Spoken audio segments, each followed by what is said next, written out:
Huh. Very interesting segment right here, talking about narcissism.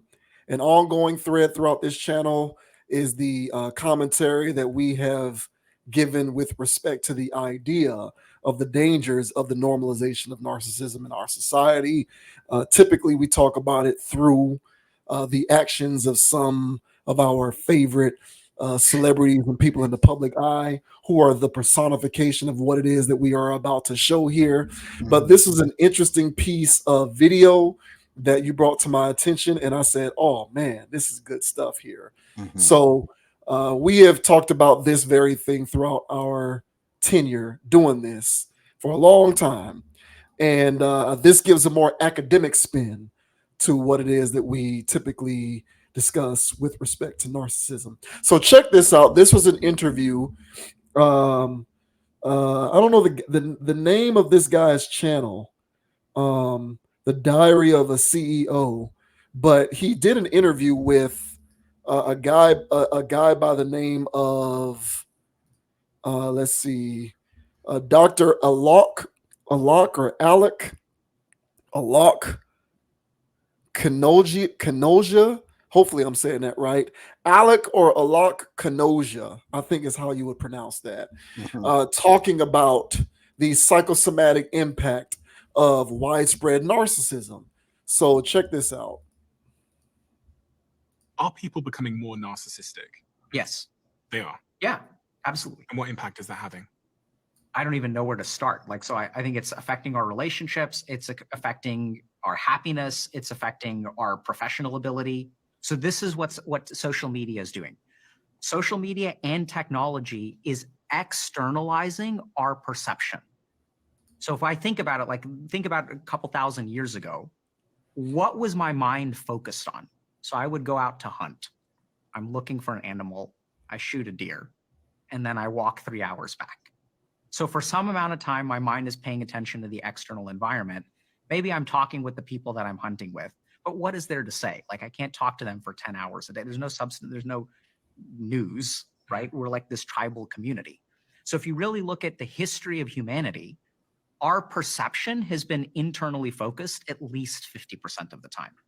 Literally, what we are paying attention to is our own thoughts, our own feelings, the voices, the desires, the drives that come within us.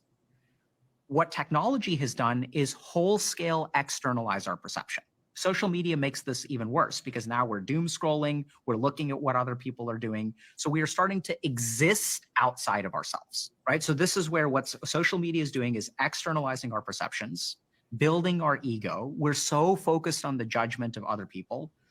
I see the amount of body, like subtle, low level body dysmorphia that I see in young women is skyrocket. So social media is making us focus on our external appearance. We lose our connection to ourselves. And then once we lose our connection to ourselves, we lose the capacity to gain confidence. Yep. Uh, it is. I don't think there's any going back on that. Sadly. Come on, man. Yeah, shouts out this comment. The third comment on this video crystallizes. I don't know how many times I've said this, but the third comment there says, "I've been saying this. They've normalized narcissistic traits." Yes. That is straight out of my mouth. I don't know Mhm. how many times that I have said that narcissistic has become a normalized form of behavior. Yes. But what are your thoughts on that rather academic explanation of what has happened here with I this mean, narcissism? it's hard to, you know. Oh, hold on, it's a little echo action in the back. But it's hard. It's hard to disagree with that, man. I don't know how anyone can. Um, I mean, I alluded to in the Will I Am situation where I was saying that there's bots out here now, in human form. The internet is taking it upon themselves to call these people NPCs. I agree, man. It's a lot of NPCs out there, and for most of them, I don't think they were born that way. I think this was I think they were groomed and conditioned to be these people who think like how they were trained to think. These various forms of conditioning that I point to every week when it comes to media and entertainment and stuff. These people are the walking embodiment of it, and they can't see anything outside of it, to the point where the only thing they do is get online and compare and contrast and try to, be the Joneses, and no original thoughts. Everything is about them. And one thing that celebrity worship has done, because the celebrities for the first part of this is that they've been put on because they're narcissists, and they have these narcissistic tendencies, and people idolize these people. So whether they are recording artists, whether they're actors or politicians, most businessmen, the people that you brought up Elon Musk, that guy's narc all the way. So when we look at the people that are held up as idols in this society, they most likely fit the mold of a narcissist. And everybody, not everybody, most people are following in those footprints, and they don't have a thought of their own, and they are all about themselves. As he mentioned, all ego driven. The ego is just, people's egos are out of control at this point. It is at I would say an all-time high in world history. I don't think there's been this many self-centered people walking around. At least I don't think. Maybe there always was these people, but as far as I'm concerned, the self-centeredness is through the stratosphere, man. So I couldn't agree more. Social media definitely has accelerated this. But I would say through the advent of the television, that was another spike in narcissism in society. So yeah, man, I would say TV, media, it has definitely fed into people's narcissism, and they don't see anything wrong with it, because most people right now, even narcissists, are hollering that they're being done wrong by a narcissist. Yeah, it's crazy.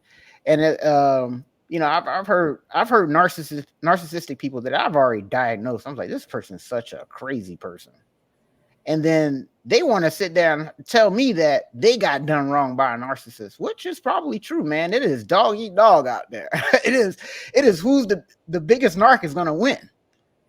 And I'll let you go in a second, but Western society has definitely rewarded the biggest narcissists. Reality TV has also done a number on these people's brain, and everybody think they're in their own damn reality show. And they trying to live like those people, talk like those people. And like I said, no original thought of their own. Those people are dangerous, and I avoid them. So whenever I do communicate with people, I see how down to earth they are, because, it's hard to avoid some of these traits, man, when you're living here, because trust me, bro, if I go somewhere in Africa, bro, they're going to be like, this Negro's out of his mind. He's always thinking about himself, man. Think about your people first, So you can't live in this society and not have traits of this, but there's definitely a spectrum. And for people out there that are demonstrating the dangerous forms of them, I definitely try to avoid those people, whether it be at work, the basketball court, or anywhere else in between, man. But what are your thoughts, man, on what's that? Dr. K? I don't know what his last name is, but what do you? Yeah, I pronounce it Canosia, but that might not be correct. But based on the spelling, yeah, Alok. It's either Alec or Alok. Canosia, maybe Canosia. I'm gonna call him Alok. What are your thoughts, man, on Dr. Alok K, man, on his take on narcissism? Not to be a narcissist, but I feel like a prophet. I remember that was pretty narky. I know, right? I remember back in 2011 when Instagram came out. Yeah. when I started to express my level of discomfort with what I saw back then as the potential societal ramification of such an application. And I was saying this back in 2011. It's why to this day I have 163 Instagram followers. Most of those because I got them by mistake, not because I was trying to not because I was trying to follow a farm. But I have 100. Oh, my bad. I have 171 followers, and I'm following 75 accounts. Um, uh, the most astute Instagram aficionado would look at me like a mere peon because of those being my numbers on Instagram. But I've been uncomfortable with what kind of existential threat social media poses to humanity pretty much since Instagram came out. Because prior to Instagram, when it was all about Facebook and MySpace, the tone of the use of those applications was all about fostering communication amongst friends. But you know, Instagram really proliferated what he calls externalization, and it put it on Front Street. And I'll just use it. I'll use relationships as an example. I remember all the way back in 2017 when we were doing videos for this channel using my cell phone in the kitchen of my apartment, and we did a topic discussing Ray Allen. Because he had been exposed for trying to link up with an Instagram model who turned out was a dude trying to. It turned out that this Instagram model was a man catfishing him. Yeah, I remember that. And my general premise was Ray Allen, superstar NBA player, should never have to message women on social media to get women. Yeah, agreed. Like, you've reached the point of actualization on this earth to where you don't even have to really put in work to meet women. Like, women will be coming to you, much less you trying to DM chicks on Instagram. It's beneath you, Ray Allen. But I felt as though he stood for the normalization of a particular form of behavior, which rewarded women based solely off of the sake of their existence. And once I started to see that that was taking place, I got off of Instagram. And I think I remember telling you about this. Like, it was in that moment that I got on my account and I got rid of every single, if I didn't know you personally, or if it wasn't an account that was actually giving me value, teaching me things, I unfollowed everything. So every Instagram model, I unfollowed all of them. Every fitness model, every single entity that I felt, to which I felt that following them was me perpetuating the modern narcissism and sexual marketplace, I purged my account of the follow of all those accounts, and I didn't look back. And to this day, I haven't looked back because that was my form of personal protest.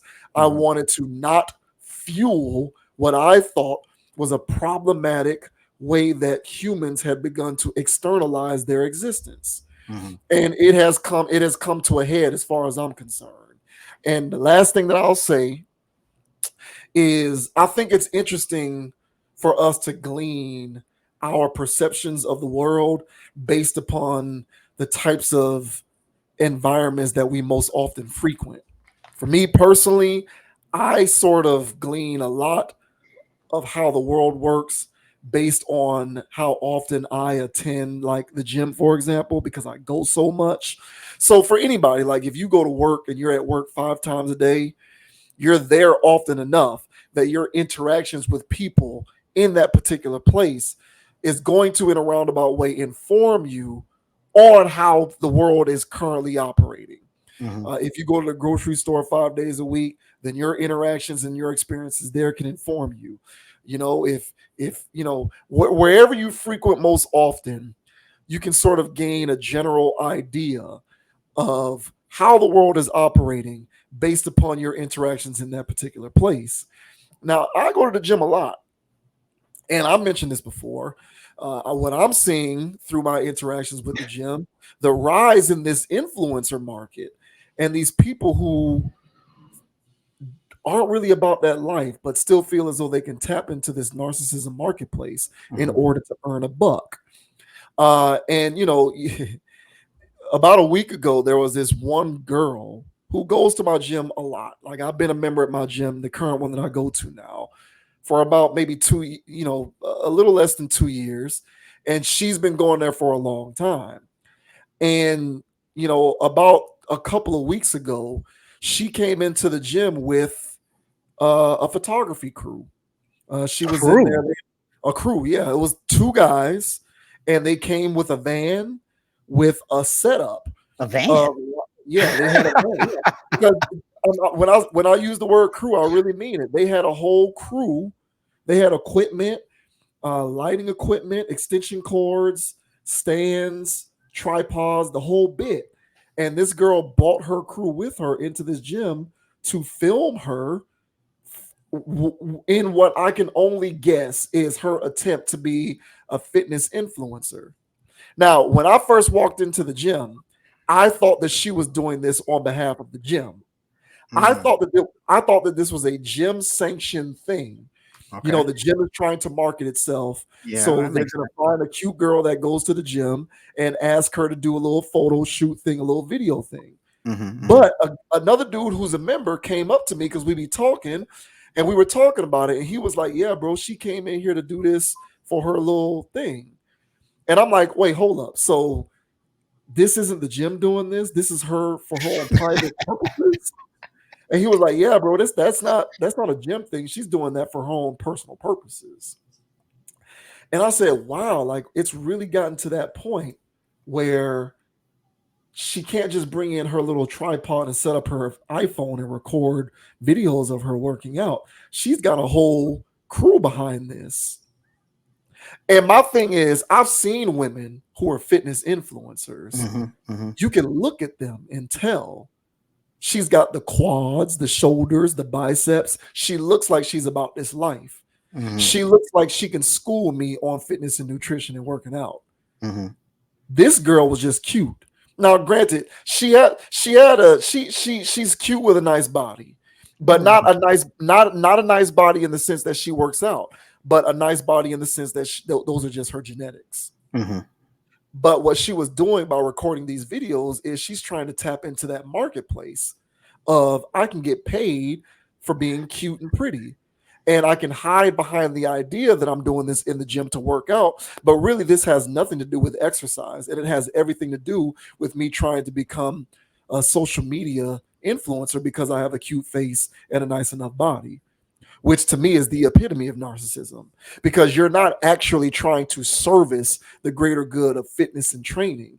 You're just trying to get off on the machine of the modern sexual marketplace and narcissism on the internet.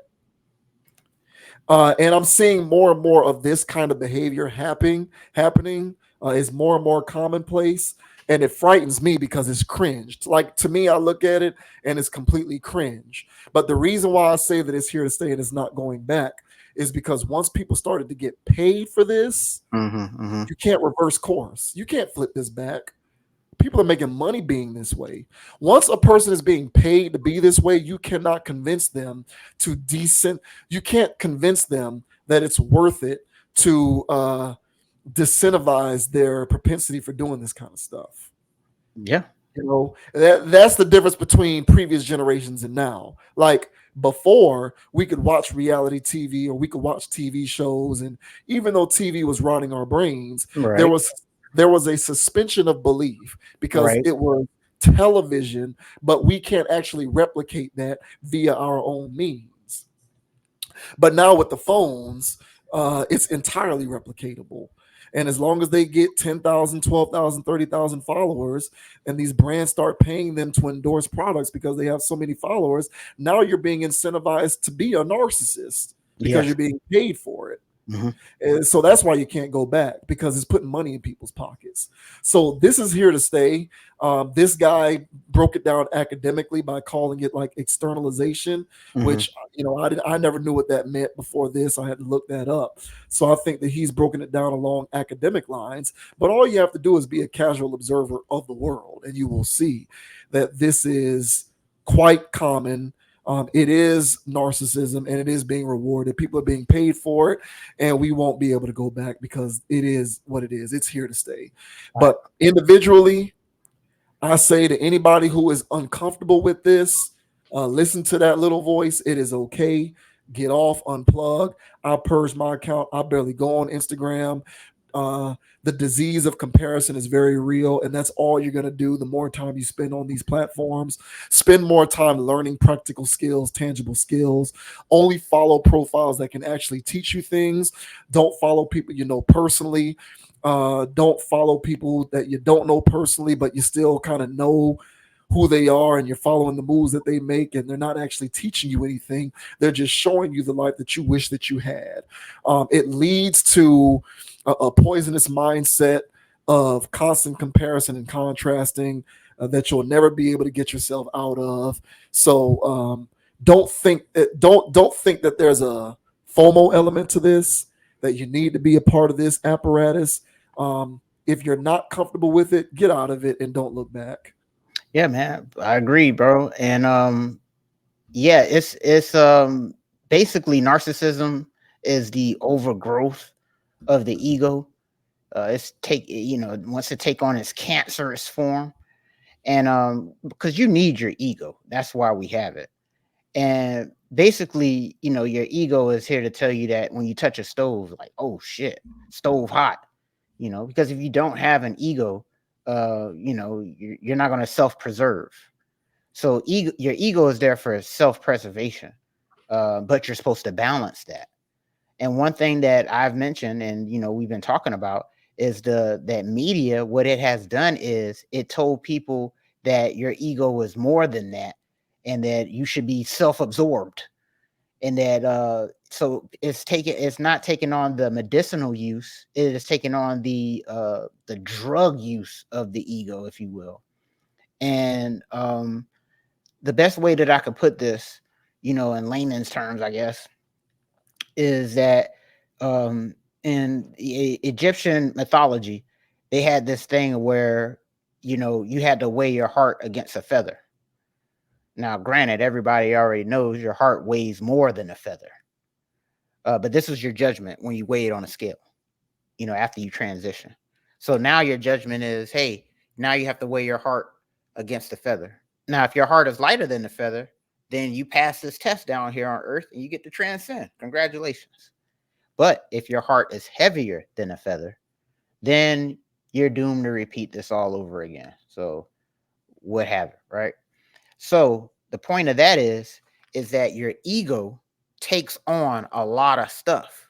Now, if you believe all of this stuff that's going on down here in this matrix, all of this is external. So when him talking about externalization, guess what? Everything outside of the world of you, even including your body, is external. So if you sit there and you go, oh, my emotions, I'm me, I, you are taking on too much of this place. A lot of these church people like to talk about, being too worldly, and so being worldly, or being of the world, being in the world, and believing it, then you're taking on all of these elements. And then so your heart is not lighter than a feather. And there's a lot of people walking around right now where their heart is heavier than a feather. So I bring up this point to say is that people think of ego as just as, oh, that person has an ego, or this person has it. No, your ego is basically, this world is ego. And if you believe in this world, then you are, as the doctor was mentioning, an external person. So when people get into their phones and they start looking at what's going on in the world, and they want to be like the people in the world, then you want to be an ego person. So turning these devices off, or as you mentioned, not having all of these, people that you're following and trying to, and not having those influences, it removes you from having a worldly mind. And if you don't have a worldly mind, chances are you have less narcissistic traits.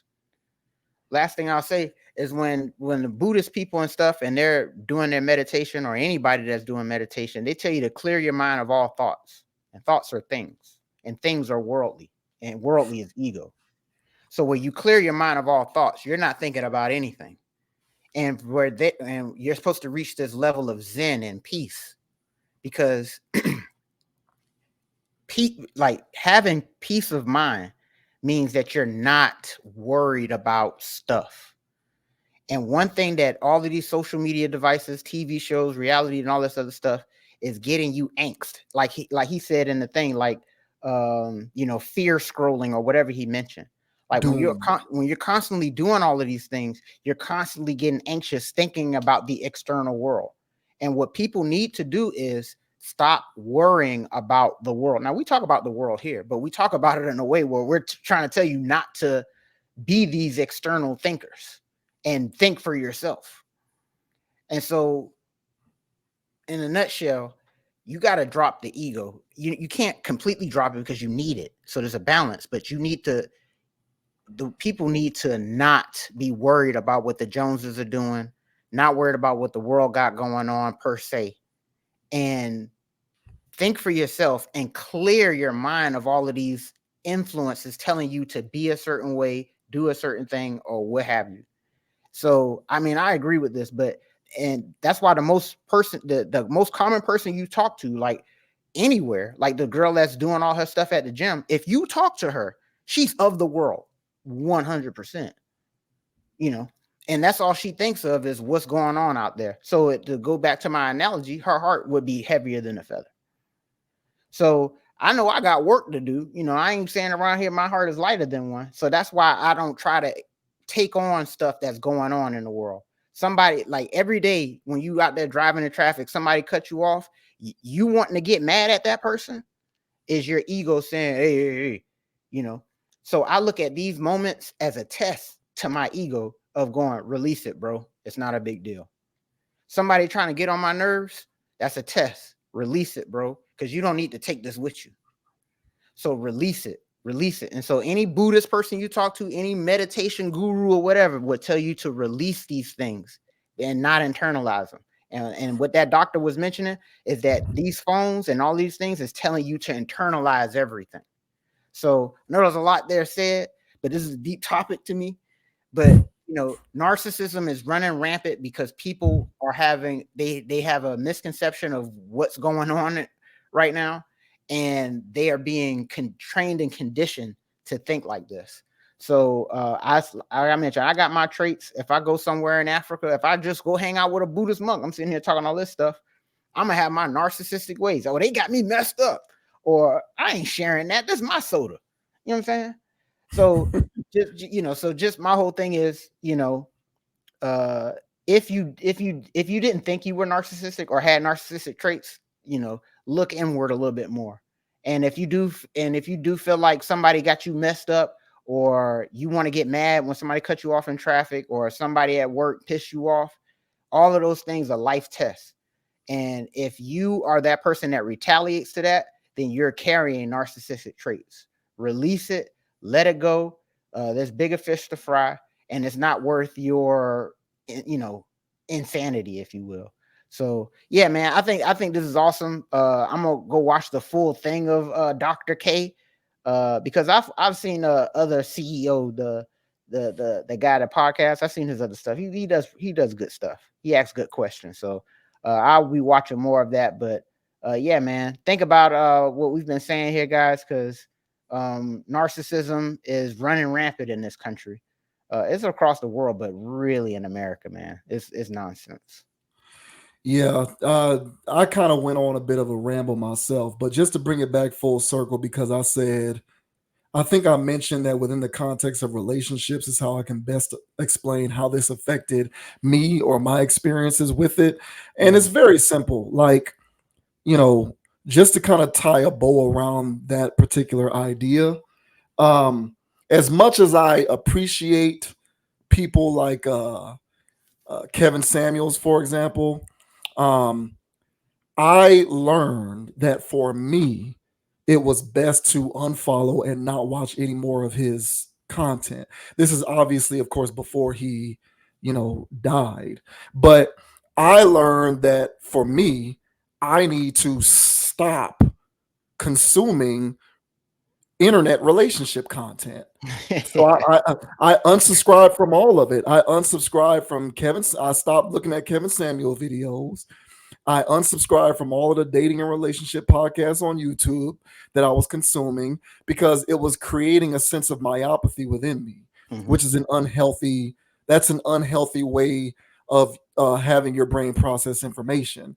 And what I found myself doing was believing that the only way that I could even remotely be successful with women is if I made 6 figures a year and lived in a big house and drove a really nice car.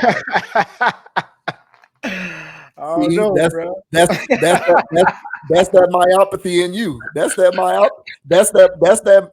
narcissism within you. That's that narcissism within you. So like I had to chill off of that stuff because it was creating an extreme sense of myopathy within me that Yeah, wasn't for sure. I'm just teasing, bro. I know it was an unhealthy form of thinking because obviously not every woman is like that. Not every woman thinks that way. But if you're a guy and you consume enough of this stuff on a daily basis, it's going to cause you to think some pretty unsavory thought. And a lot of that content is derived from a narcissistic point of view. I mean, the very idea that you have to be at that kind of a level in order to baseline appeal to a woman in the first place comes from a narcissistic school of thought. So if you're consuming those narcissistic schools of thought on a regular enough basis, it's going to create unhealthy thinking habits within you. So that's just one of the various aspects of how to kind of tear away from that. And it's interesting because Red Pill Nation is real, which is why I've always ascribed to the idea that there are a lot of incels out there because there's just way too many of these guys who watch this stuff. There really is. And it's like, you know, man, you just got to get off that stuff. You'll be better for it. You'll be much happier for it. But yeah, it really is. It's overwhelming, honestly. But I don't think it's going anywhere. I really don't. I think it's here to stay as a typical form of behavior because it's celebrated, Yes. and paid for. You know, Yes. when you can earn money doing something, it's like giving a dog a treat. Like if a dog does something bad, like if every time a dog bites a person, you give the dog a treat, that dog is going to think that biting somebody is something to do. Because the dog knows it's going to be rewarded for biting people because you rewarded the dog by giving it treats every time it bit somebody in the ass, literally. That's what narcissism has become to me, something that people are rewarded for doing. So we can't go back because it is what it is. Like there are so many different layers of psychosis that are like laying on top of one another of people over time being rewarded for being this way, that now the best that we can do as a society is learn how to best manage it or just kind of coexist with it. Yep. So, hey guys, if something's coming across your plate, man, you know, whether it's stuff to make you angry, make you upset or whatever, just try to learn to release it, man. That's a good process. Don't bury it. Don't suppress it. Learn to release it in the sense of knowing where it's coming from and treat it as a test. Because that's all life is. Because right now I'm being tested by the 2 narcissists downstairs. Good thing y'all can't hear this. All right, but I'm practicing what I'm preaching, bro, and releasing. And hopefully, hopefully they can move. Damn it. So. Yeah. And I say a good way to release it. Well, you can't release it because you're there physically. But in terms of being online, man, just unsubscribe. Don't unsubscribe here. No. Subscribe here, but unsubscribe to all those other toxic channels, man. Yeah, they're not doing really good. Yeah, because we're trying to help y'all not be toxic. So, yeah. Those other channels are brain rot. Unsubscribe and unfollow. Trust me, you'll be much happier. Oh man, wow stuff, man.